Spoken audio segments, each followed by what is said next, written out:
Hey everybody, welcome to the second LinkedIn series we're doing with the amazing Latasha James. On this episode, she's going to drop an amazing value about how to really make your LinkedIn profile stand out with some really cool tips. Here we go.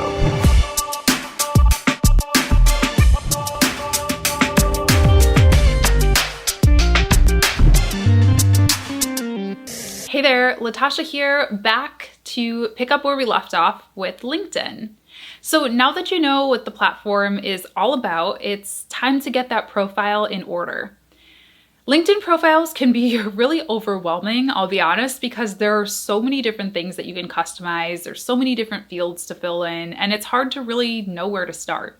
But in my eyes, there are really 5 key areas that freelancers especially should be concerned with getting set up and getting correct before going ahead to start networking and reaching out to people for opportunities and things like that. So we're going to be covering those as well as some content opportunities and ideas for you in today's video.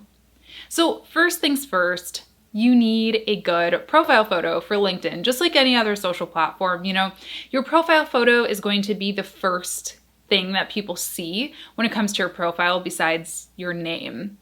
So it used to be that LinkedIn profiles were like very stuffy and serious. You put on your blazer and you had a typical kind of LinkedIn headshot. But I think, like I said, it's growing as a content platform. And definitely for freelancers, especially freelancers in creative industries, I think that it's a little bit more lenient now. You can have fun with your profile. You can show off your creativity, show off your personality.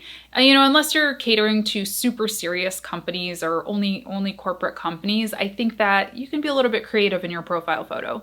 Just make sure that your face is, in view and is clear and is visible. You don't have a bunch of things obstructing view of it. I would definitely recommend a close-up photo. People really connect with faces, so that kind of goes without saying. The next thing to think about is your About section. So you can kind of think of your LinkedIn About section as sort of like your extended Instagram bio, but make it professional.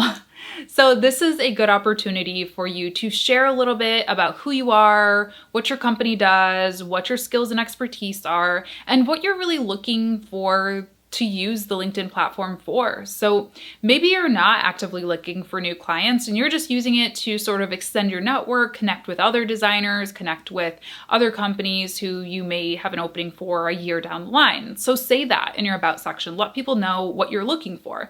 If you are looking for new clients, make sure to say that too. Let them know that you're available, you're taking on new clients, and these are the specific types of industries and clients that you really specialize in, if any.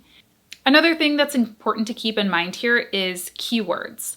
So if you want to be found when people search for freelance designer, then make sure that freelance designer is written somewhere in your About section. Similarly, if there's like a specific technique that you use or a specific tool that you use or software that you like using, make sure to put that in there as well. So again, if people are looking for that specific skill or technique, that you're more likely at least to come up and search for that. Another tip that I have for your About section is to really jazz it up a little bit, make it your own. Again, especially for creative industries, add some multimedia content to this section to kind of break up all that text. So LinkedIn allows you to add video links, images, outbound links, and presentations to this section. So this is a great place to add case studies if you have any of those, images of you maybe giving a presentation or hanging out with a client.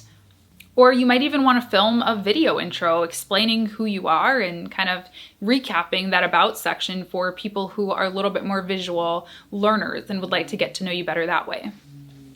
Next thing is your headline. So your headline is pretty much going to appear everywhere that your profile photo is.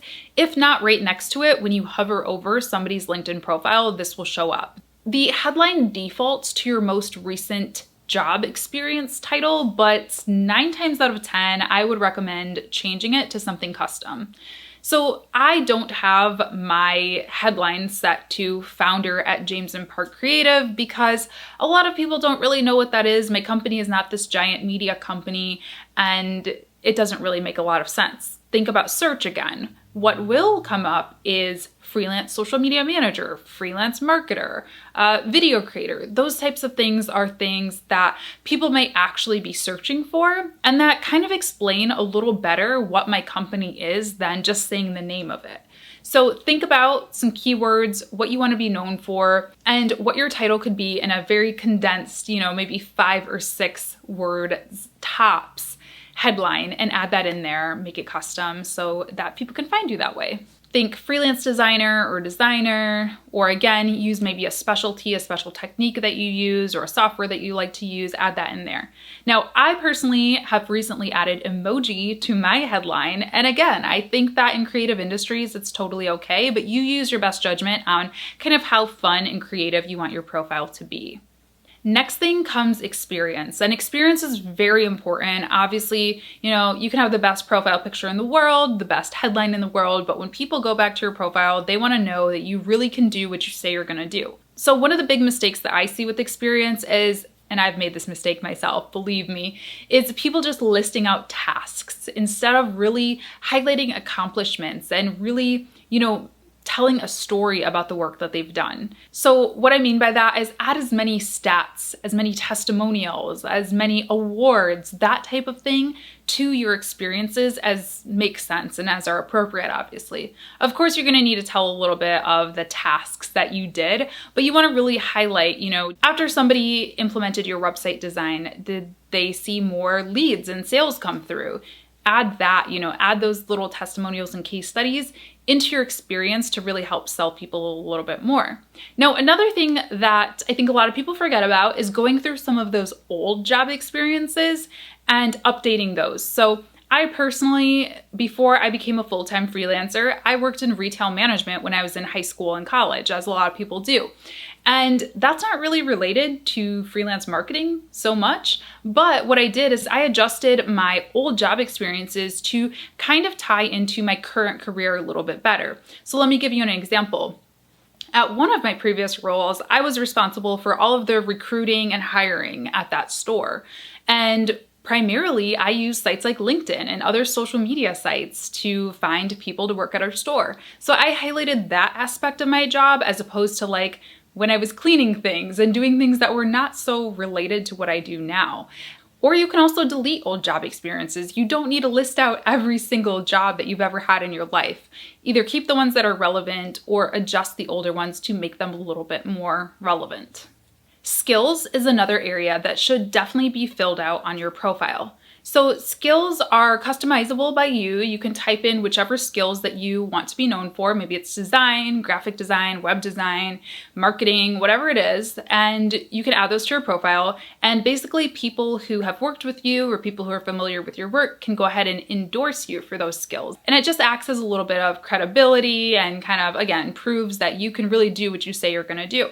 Now, another little hack or a little tip that I have for this is, again, you can reorder or delete old skills that are no longer relevant. So again, speaking back to my retail experience, I had a lot of endorsements for, retail management, loss prevention, visual merchandising, things like that. And that was great, but that's not relevant to what I do now. So I actually went ahead and clicked on edit and I dragged those to the bottom and I dragged all of my social media and networking and leadership and entrepreneurship type skills to the top so that when people come to my profile, they're not seeing, oh, Latasha's good at visual merchandising. And they're like, I don't understand what she's all about.